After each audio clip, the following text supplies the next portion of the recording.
Local teachers are calling for an overall increase in pay and more funding from the state. Members of the Evansville Teachers Association showed up in droves for tonight's EVSC school board meeting. Members of the ETA packed the room tonight wearing red, showing their support for the Red for Ed movement. That movement calls for an increase in teacher pay, more control over the lesson plans, and an increase in funding from the state.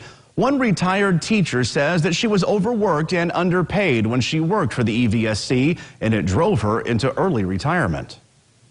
I'm hearing the same complaints everywhere, and my suggestion was, why don't we become the first and the best disciplined schools where there is control, where the kids can learn, and everybody can have their education opportunities? Why don't we do that? Cut out the paperwork.